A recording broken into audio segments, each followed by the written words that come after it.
जय हिंद दोस्तों। कल हमने वीडियो में डिस्कस किया था कि कुछ न्यूमेरिकल पोर्शन हम लोग डिस्कस करेंगे एसएससी जेई एग्ज़ाम के पॉइंट ऑफ व्यू से, जो भी हमारे इम्पोर्टेंट न्यूमेरिकल हैं। वैसे न्यूमेरिकल तो सारे ही इम्पोर्टेंट होते हैं, लेकिन इसमें हम लोग कुछ न्यूमेरिकल जो मोस्टली कंफ्यूजिंग वाले होते हैं या फिर जिनके कंसेप्ट हम भूल जाते हैं, उनको डिस्कस करने की कोशिश की है। तो शुरू करते हैं वीडियो को। तो सबसे पहला न्यूमेरिकल, पहले हम लोग क्वेश्चन पढ़ देते हैं, फिर एक्सप्लेनेशन, उसके बाद फिर उसका आंसर वगैरह देखते हैं। सबसे पहला क्वेश्चन ये है, a material has the modulus of elasticity equal to 3 times of its modulus of rigidity, which one of the following statement may be incorrect. कौन सा स्टेटमेंट इनकरेक्ट है?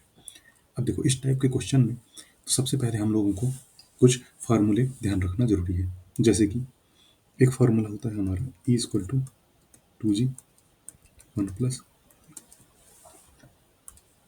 तो इन फार्मूले को हमको ध्यान रखना बहुत ज़रूरी है। इससे बहुत ज़्यादा क्वेश्चन पहले प्रीवियस ईयर में हमको देखने को मिले हैं, एसएससी में ही। तो इसको हम लोग को देख लेना है। अब देखो, इस फार्मूले पे बेस्ड ये क्वेश्चन है। तो पहले हम देखेंगे क्वेश्चन के हिसाब से क्वेश्चन क्या पूछ रहा है। अब क्वेश्चन ये बोला है, modulus of elasticity equal to 3 times of modulus of rigidity. अब देखो, मॉडुलस ऑफ इलास्टिसिटी जो है E equal to 3 times of modulus of rigidity, यानी कि 3G। इसको हम इक्वेशन 1 मान लें, इसको इक्वेशन 2, तो इन दोनों की वैल्यू इसमें रख देंगे। तो 3G इक्वल टू हो जाएगा हमारा 2G 1 प्लस। अब इसके अकॉर्डिंग हम लोग म्यू की वैल्यू निकाल लेंगे। तो म्यू की वैल्यू निकालने के लिए ये हो जाएगा 3/2, यानी कि 3/2 इक्वल टू 1 प्लस म्यू। ये हो जाएगा 1.5 is equal to 1 plus mu, और म्यू इक्वल टू हो जाएगा 0.5। अब इसमें क्या बोला है कि इनकरेक्ट स्टेटमेंट कौन से हैं? पॉइजन रेशियो, ये करेक्ट है। उसके बाद वॉल्यूमेट्रिक स्ट्रेन इक्वल टू 0 और बल्क मॉडुलस इज इनफाइनाइट। तो इनको चेक कर लेते हैं। अब एक और पॉइंट बोला है, the change in the volume of material, there is change in volume of material. तो ये सब चीज़ हम लोग देख लेंगे। तो सबसे पहले हम लोग देखते हैं इसमें जो वॉल्यूमेट्रिक स्ट्रेन है। तो वॉल्यूमेट्रिक स्ट्रेन जो है,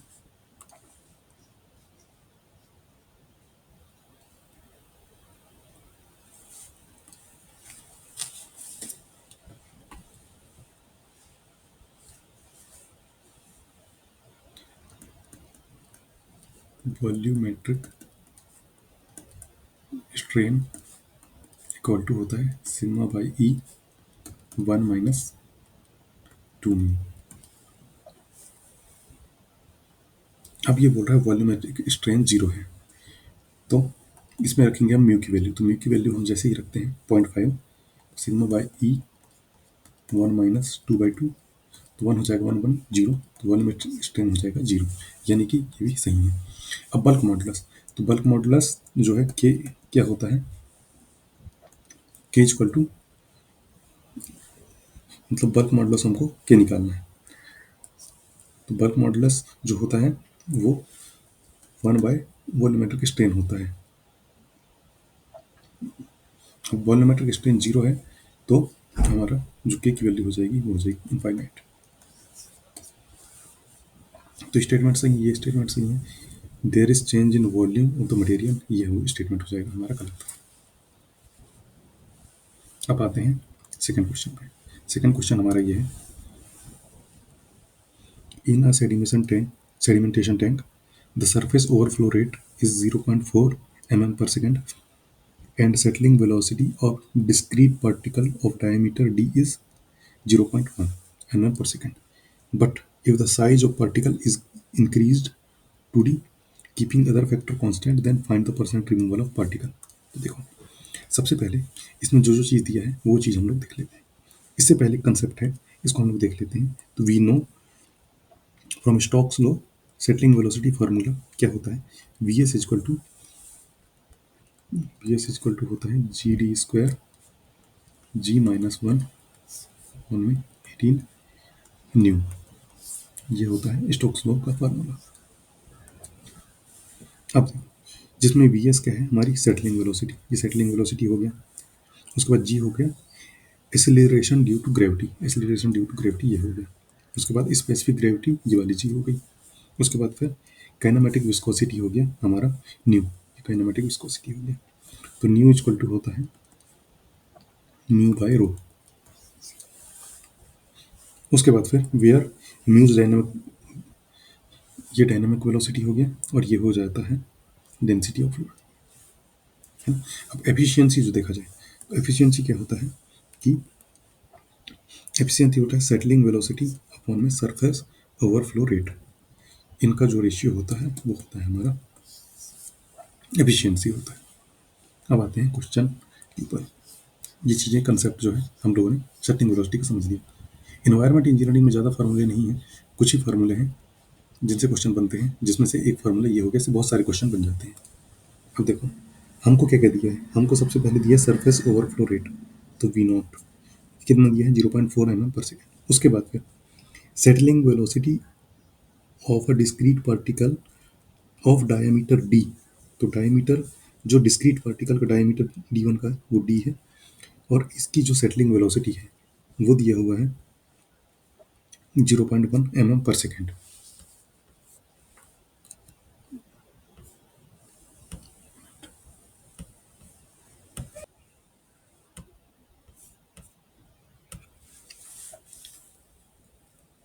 अब देखो जो सेटलिंग वेलोसिटी डिस्क्रीट पार्टिकल की वो हो गई 0.1 mm पर सेकेंड। उसके बाद फिर but if the size is particle increased, अगर पार्टिकल का साइज इंक्रीज हो गया कितना हो गया 2d हो गया, और अदर फैक्टर कांस्टेंट है जो हमारी न्यू म्यू, न्यू हो गया, म्यू हो गया, रो हो गया, ये अदर फैक्टर है, जी हो गया, उसके बाद ये जी हो गया, ये कांस्टेंट है यानी कि सेम है। Then find percent removal of particle, percent removal of particle constant, then find percent removal of the particle. ठीक है, परसेंट रिमूवल कब निकालना है, परसेंट रिमूवल तब निकालना है जब जो साइज है वो 2d हो गया है, तब डी हुआ है तब नहीं। तब देखो सबसे पहले हम लोग ये फार्मूला लिख लेंगे, V S equal to G D square G minus one upon में 18 न्यू। अब इसमें अदर फैक्टर तो कांस्टेंट है, ये कांस्टेंट हो गया, उसके बाद ये कांस्टेंट हो गया, ये कांस्टेंट हो गया, है ना। तो V S is directly proportional to अच्छा डी स्क्वायर। अब वी एस वन अपॉन में वी एस टू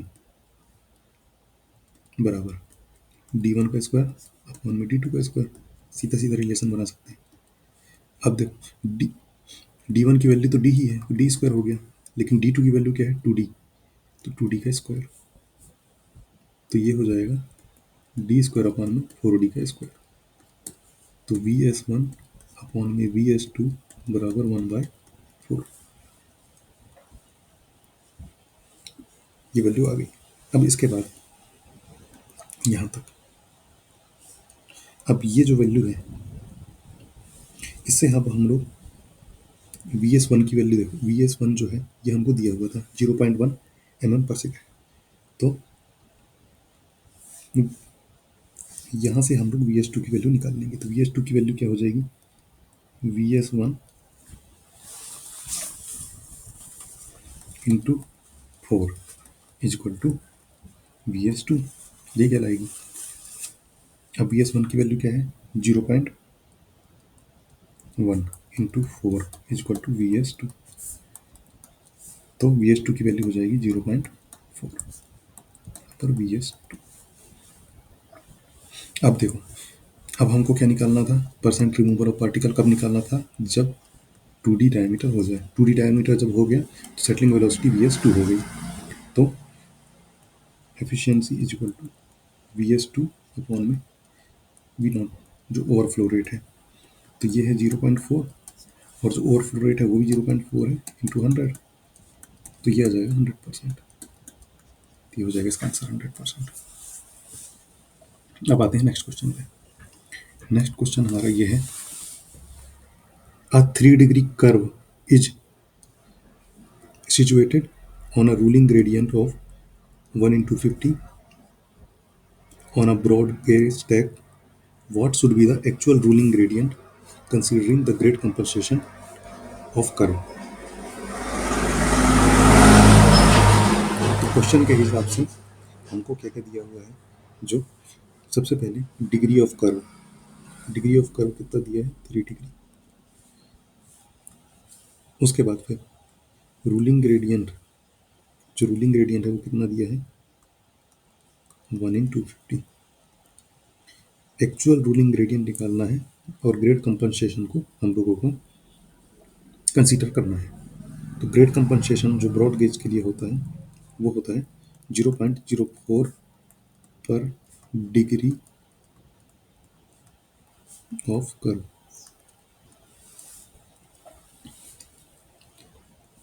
अब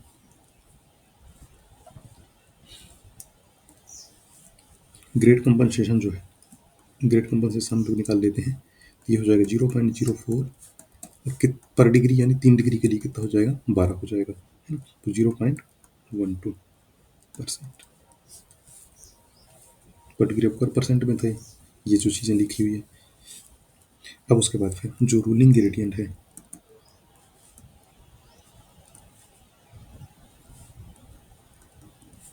वो 1/250 है, तो इसको परसेंट में निकाल लेंगे तो ये हो जाएगा 0.4%। अब अब इसमें क्या है कि हमको ग्रेड कंपनसेशन जो है उसको लेना है रूलिंग ग्रेडियंट निकालने के लिए। तो actual ruling gradient grade compensation हम लोग अगर लेते हैं तो हम लोगों को क्या करना पड़ेगा कि रूलिंग ग्रेडियंट्स में से जो ग्रेड कंपनसेशन है इसको घटाना पड़ेगा। तो रूलिंग ग्रेडियंट क्या है हमारा, 0.4 माइनस 0.12, तो ये वैल्यू आ जाएगी 0.28%। ये हमारा आंसर हो गया। रेलवे में ये वाला क्वेश्चन तो हमारा रेलवे का हो गया। बाकी एक ग्रेड कंपनसेशन क्वेश्चन हाईवे में भी आता है, उसमें भी अगर इफेक्ट लेते हैं तो उसमें भी माइनस करते हैं, तो उसी तरीके से सेम इसमें भी रूल है, ज़्यादा कोई हार्ड रूल नहीं है। और उसके बाद आ जाते हैं नेक्स्ट क्वेश्चन पे। नेक्स्ट क्वेश्चन क्या है, on a sea level saturate standard on a sea level standard day pressure gauge reads gauge pressure of 1.3 megapascal 1.3 megapascal below the surface of ocean. Specific gravity of seawater 1.025. How deep is the instrument, है ना, यानी कि H निकालना है हम लोगों को। अब इसमें दिया क्या क्या चीज़ है, सबसे पहले इसमें दिया हुआ है जो गेज प्रेशर दिया हुआ है ये, और specific gravity of sea water ये दी हुई है। अब इससे पहले हम लोग कुछ टर्म समझ लेते हैं, जैसे कि एक ग्राफ है, तो ये होता है हमारा एटमॉस्फेरिक प्रेशर। एटमॉस्फेरिक प्रेशर के ऊपर जो भी प्रेशर हम लेंगे उसको हम बोलेंगे गेज प्रेशर, और जो नीचे हम लोग लेंगे उसको बोलेंगे वैक्यूम प्रेशर। समझ में आ गया। अब देखो, अब जो एब्सोल्यूट जीरो प्रेशर है, यहाँ से जो एटमॉस्फेरिक प्रेशर ये हुआ, एटमॉस्फेरिक प्रेशर के ऊपर गेज प्रेशर है, तो गेज प्रेशर तक अगर हम लोग लेते हैं, ये वाला हो गया हमारा एब्सोल्यूट प्रेशर।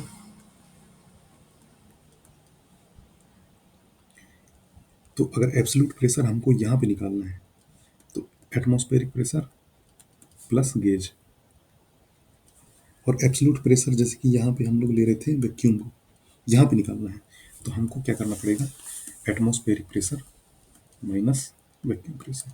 बस यही चीज़ें यहाँ पे दी हुई, समझ में आ गई।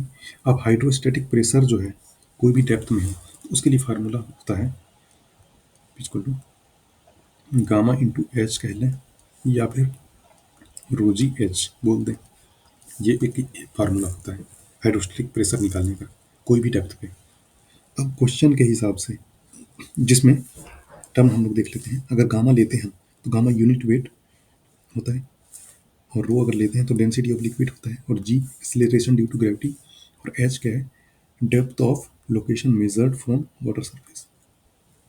अभी तो हाइड्रोस्टैटिक प्रेशर है।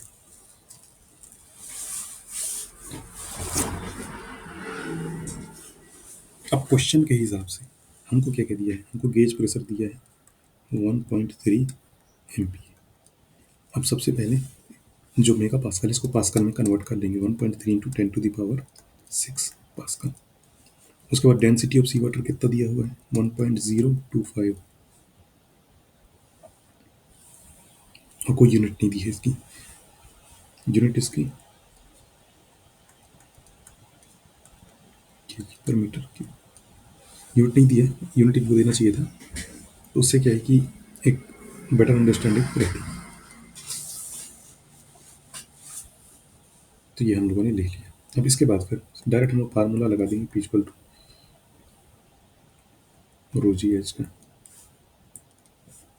अब जो हमको गेज प्रेशर दिया हुआ था, तो गेज प्रेशर कितना दिया था, 1.3 इंटू 10⁶। उसके बाद रो 1.025 10⁻3। जी क्या है, 9.81, और एच अपन को निकालना है।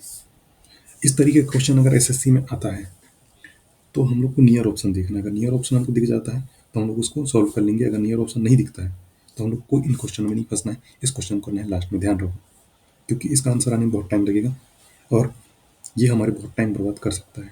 इसलिए जैसे कि इसको तो हमने काट दिया, 1.3 डिवाइड 1, इसको 10 ले लेते हैं अपन, तो 10 लेने से हमारा क्या फ़ायदा हो जाएगा कि यहाँ पे जो, जैसे कि इसके पॉइंट हटाते हैं तो ये हो जाएगा 1000, और 10 ये हो जाएगा तो ये कट जाएगा, तो ये बचेगा 100।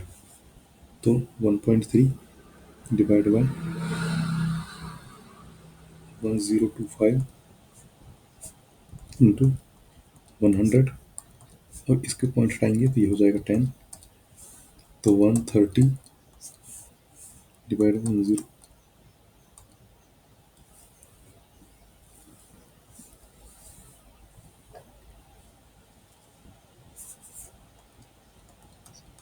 1025 इंटू ये 10⁶ रहेंगे।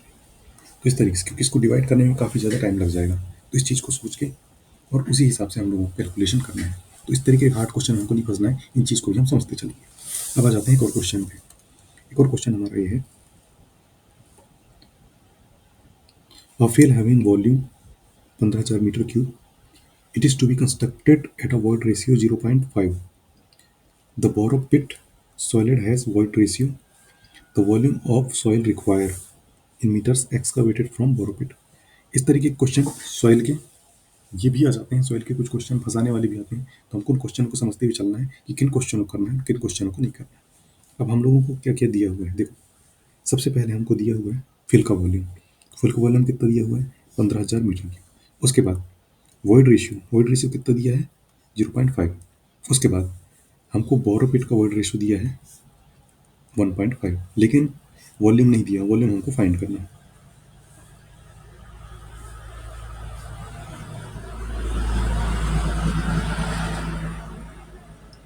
तो एक रिलेशन होता है जो इस तरीके के बोरोपिट वगैरह हो गया जिसमें एक्सकवेशन होता है, तो उसके लिए तो उसको हम लोग यहाँ पे डिस्कस करते हैं। देखो, the relation between void ratio and total volume of pit given by, तो ई वॉइड रेशियो है, एन पोरोसिटी है, V S volume of solids हो गया, V V volume of voids और टोटल वॉल्यूम। तो एन इज इक्वल टू हम लोग जानते हैं ई अपॉन में 1 प्लस ई, और ई इज इक्वल टू होता है volume of voids upon volume of solids, और पोरोसिटी क्या होता है, वॉल्यूम ऑफ वॉइड अपॉन में टोटल वॉल्यूम है। अब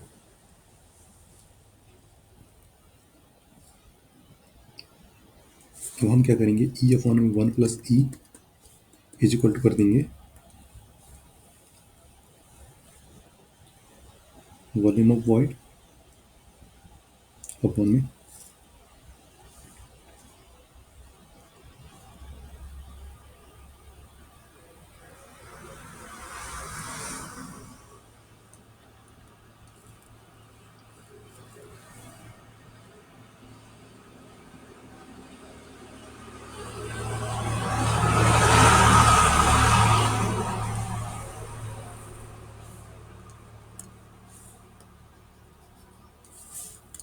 देखो, एन के दो रिलेशन हमारे पास में है, अब दोनों को बराबर कर देंगे हम।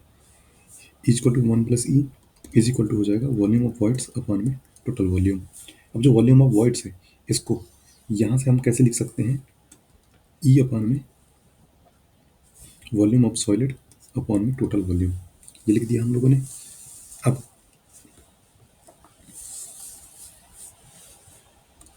इसके बाद इसको मिटा देते हैं।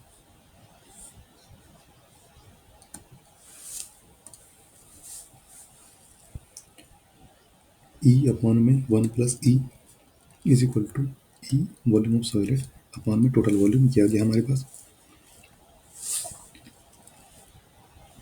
ई से ई ये वाला कट जाएगा, है ना, तो ये बन गया वन अपॉन में one plus E is equal to volume of solid upon में टोटल वॉल्यूम, ये हो गया। अब टोटल वॉल्यूम हम लोग कैसे निकाल सकते हैं, volume of solid into one plus e, ये हो गया। तो जो वॉल्यूम है, ये वाली जो वैल्यू है वॉल्यूम ऑफ सॉलिड, ये होती है कांस्टेंट। तो जो वॉल्यूम है ये ऑलवेज प्रोपोर्शनल रहेगा वन प्लस ई के, तो ये बन जाता है यहाँ पे रिलेशन। तो यही रिलेशन यूज होता है बोरोपिट में सब जगह पे।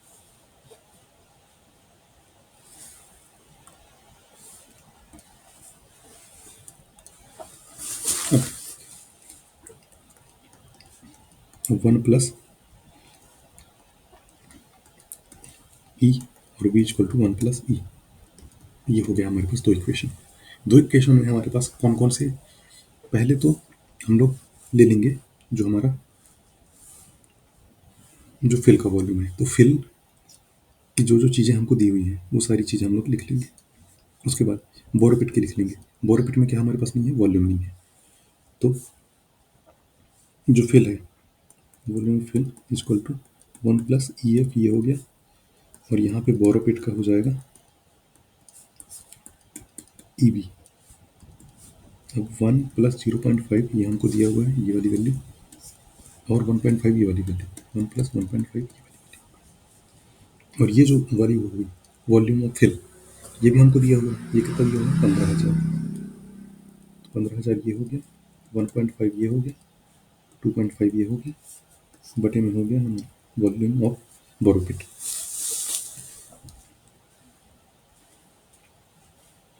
अब इसको जब हम सॉल्व करेंगे तो वॉल्यूम ऑफ बोरोपिट आ जाएगा हमारा 25 metre.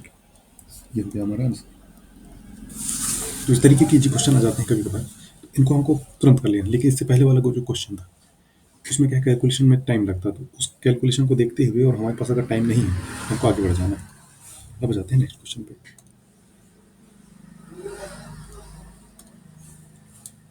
A soil sample having void ratio 1.1, water content 55%, specific gravity 2.6 in state of, इसको हमको बताना है कि ये डैम सॉइल है, अंडर सेचुरेशन है, ओवर सेचुरेशन है, पार्शियल सेचुरेशन है, क्या है। तो ये सब चीज़ हमको कैसे पता चलेगा, ये हमको चलेगा एस से पता चलेगा। एस की वैल्यू अगर 1 है तो फुली सेचुरेटेड, अगर ग्रेटर देन 1 है तो ओवर सेचुरेटेड, लेस देन 1 है तो अंडर सेचुरेटेड। इस तरीके से हमको पता चल जाएगा। अब हमको दिया क्या क्या है, वॉइड रेशियो।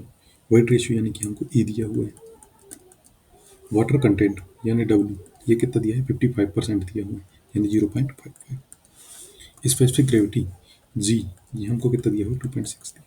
तो एक फार्मूला होता है एस ई बराबर डब्ल्यू जी, क्योंकि हमको निकालना एस है, तो एस बराबर हो जाएगा डब्ल्यू जी अपॉन में ई। तो डब्ल्यू 0.55, जी 2.6 अपॉन में ई 1.1। इसको जब हम सॉल्व करेंगे तो वैल्यू हो जाएगी 1.30, जो ग्रेटर देन 1 है यानी कि ओवर सेचुरेटेड सॉइल है। अब आते हैं नेक्स्ट क्वेश्चन पे।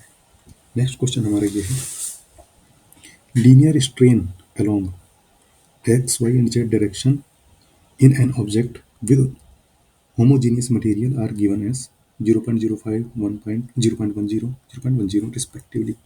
The size of the object before deformation 20 centimeter, 10 centimeter into 10 centimeter. Determine the volumetric strain and change in volume of the material after deformation. तो हमको क्या क्या निकालना है इसमें, हमको निकालना है सबसे पहले वॉल्यूमेट्रिक स्ट्रेन, उसके बाद चेंज इन वॉल्यूम, ये निकालना है। और लीनियर स्ट्रेन अब दिया क्या क्या है, लीनियर स्ट्रेन दिया है एक्स वाई जेड डायरेक्शन में, एक्स में इतना, वाई में इतना, जेड में इतना। उसके बाद जो साइज दिया हुआ है वो हमको 20 10 10 का दिया हुआ है। अब देखो गिवन क्या क्या है, linear strain X direction 0.05, Y direction 0.10, Z में भी 0.0, ओरिजिनल डायमेंशन जो 20 10 10 ये दिया हुआ है। तो सबसे पहले हम लोग निकाल लेंगे इसका वॉल्यूम। वॉल्यूम क्या आ जाएगा हमारा 2000 सेंटीमीटर क्यूब। अब वॉल्यूमेट्रिक स्ट्रेन क्या होता है, जो सारे स्ट्रेन है उनका सम होता है, सम ऑफ ऑल लीनियर स्ट्रेन। तो एक्स वाई और जेड डायरेक्शन में है तो इसको जोड़ देंगे तो 0.25 ये वैल्यू हो जाएगी। उसके बाद चेंज इन वॉल्यूम हमको निकालना है। तो देखो वॉल्यूमेट्रिक स्ट्रेन बराबर कर लेता हूँ चेंज इन वॉल्यूम अपॉन में ओरिजिनल वॉल्यूम। तो वॉल्यूमेट्रिक स्ट्रेन 0.25 हमारे पास आ गई है, और चेंज इन वॉल्यूम हमको नहीं पता है, ओरिजिनल वॉल्यूम हमको पता है 2000। तो इसको जब हम लोग निकालेंगे तो ये हमारे पास 500 सेंटीमीटर क्यूब ये आ जाएगा। अब 1 सेंटीमीटर क्यूब में 1000 mm क्यूब होते हैं, उस हिसाब से 5 × 10⁵ ये हमारा हो गया आंसर। बहुत ही इजी क्वेश्चन है, अगर कंसेप्ट पता है तुरंत हो जाएगा, नहीं पता है बहुत टाइम लग जाएगा। अब देखो अब इसमें ऑप्शन किस तरीके से दिए हैं, वॉल्यूमेट्रिक स्ट्रेन इस तरीके से दिया। अब इसमें ये ऑप्शन कट हो गया, ये ऑप्शन कट हो गया, अब हमारे पास ये आ गया। अब दोनों में कंफ्यूजन हो सकता है, जिसको अगर यूनिट नहीं पता हो तो इसको टिक मार देगा तुरंत 500 लिख के, लेकिन अगर यूनिट पता है तो ये आंसर सही होगा। तो यूनिट का बहुत बड़ा खेल रहता है। अब आते हैं नेक्स्ट क्वेश्चन पे। नेक्स्ट क्वेश्चन है a tacheometer was set up at station P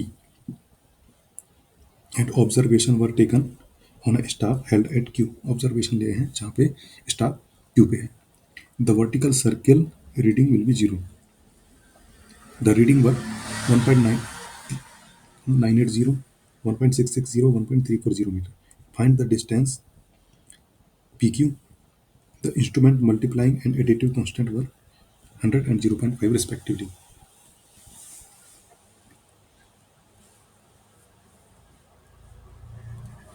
अब इस क्वेश्चन के हिसाब से सबसे पहले कंसेप्ट हम लोग देखते हैं। तो horizontal distance between axis and staff,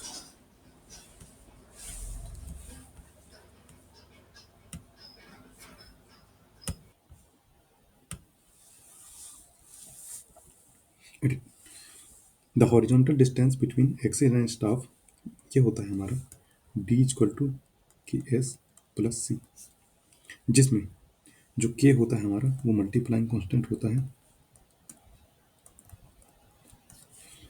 और जो c होता है वो होता है एडिटिव कांस्टेंट। तो मल्टीप्लाइंग कांस्टेंट की वैल्यू होती है f1 में i, और जो एडिटिव कांस्टेंट है इसकी वैल्यू होती है f प्लस डी। तो f क्या है, i क्या है, f focal length object executive, और i जो है IVN हो जाता है, और d ये दोनों के बीच की डिस्टेंस होती है, जैसे कि इसमें दिया हुआ है। अब ये सारी चीज़ें दी नहीं है तो अपन इस पर ध्यान नहीं देते हैं, अपने को मेन फार्मूले से मतलब है। मेन फार्मूला हमारा जो लगेगा इसमें लगता है के एस प्लस सी।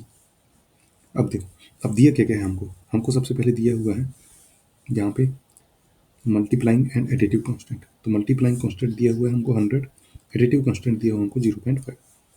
अब जो एस निकालना है हमको ये वाला, इसके लिए हमेशा 3 वैल्यू देते हैं, एक देंगे सबसे मैक्सिमम, एक देंगे सबसे मिनिमम, और एक सेंटर की वैल्यू।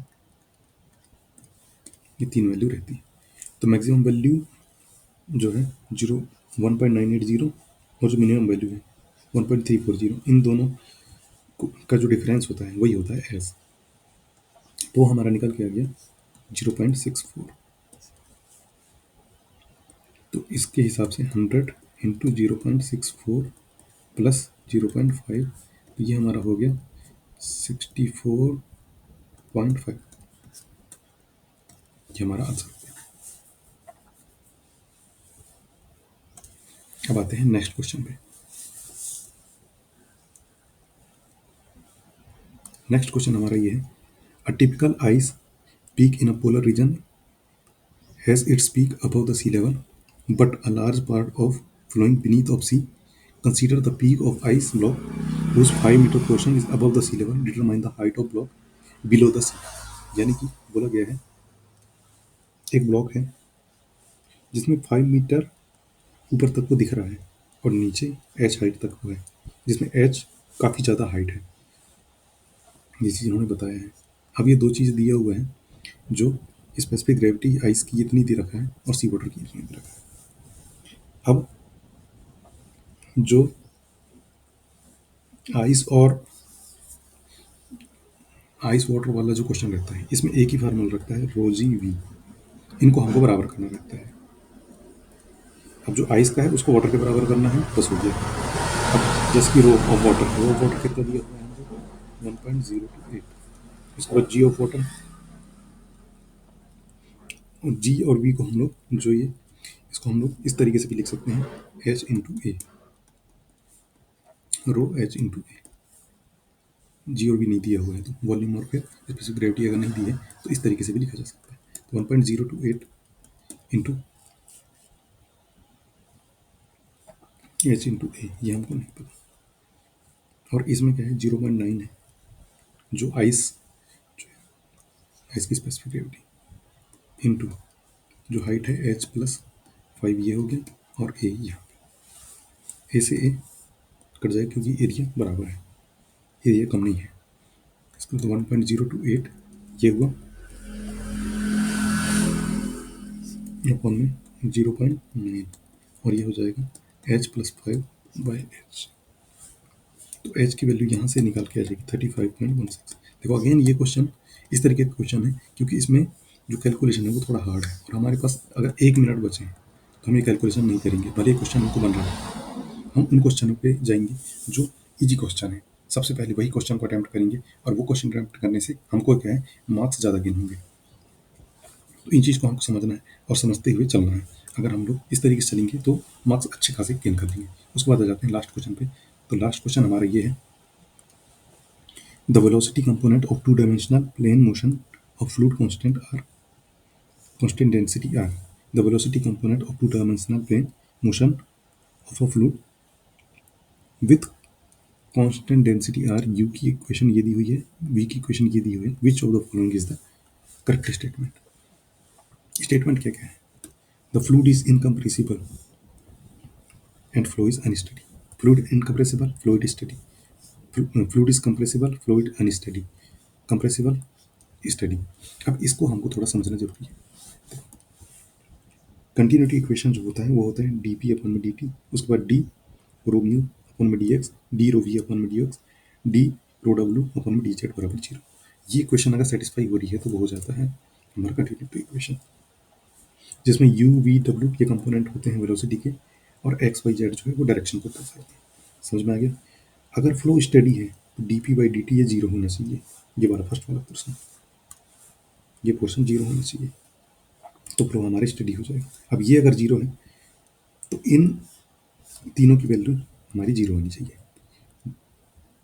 डी रो यू अपन में डी एक्स इनकी वैल्यू। और अगर स्टडी एंड इनकम्प्रेसिबल है ना, तो रो कांस्टेंट होगा। अब रो अगर कांस्टेंट है, रो कांस्टेंट कर देते हैं, तो डी अपन में d x, D we upon में डी एक्स, डी जेड अपन में डी एक्स, ये हो जाएगा 0। और यही फ्लो अगर 2D में है तो D W by D Z ये खत्म हो जाएगा, इनकी दो इक्वेशन बस बच जाएगी।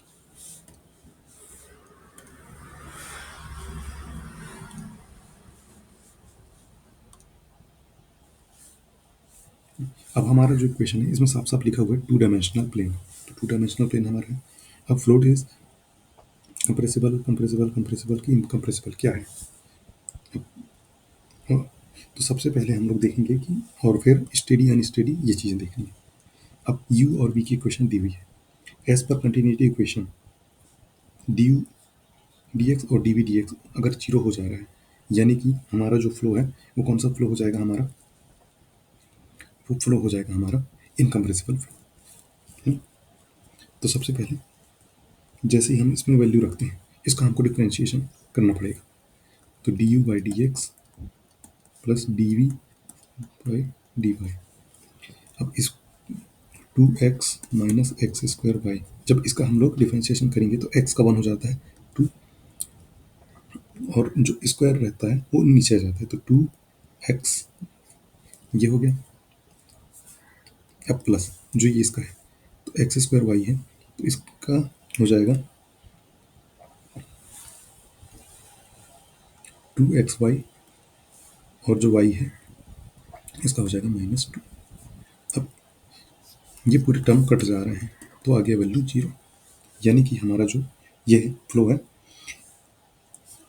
इस इक्वेशन को सेटिस्फाई कर रहा है, यानी कि स्टेडी इनकम्प्रेसिबल है। तो इस तरीके से हम लोग बना देंगे। ये वाले क्वेश्चन में क्या है कि पूरे इक्वेशनों को सॉल्व करना और बहुत सारी चीज़ें निकालना पड़ता है। तो अगर ये इजी क्वेश्चन है तभी हम इसको करना है, और अगर इजी क्वेश्चन नहीं है इसको छेड़छाड़ बिल्कुल नहीं करना है, क्योंकि हमारा टाइम बर्बाद करेगा। तो इस तरीके से और क्वेश्चन हम लोग देखेंगे अच्छे एक्सप्लेनेशन के साथ में। तो सब्सक्राइब करें और जुड़े रहें। मिलते हैं न्यू अपडेट के साथ में। ओके।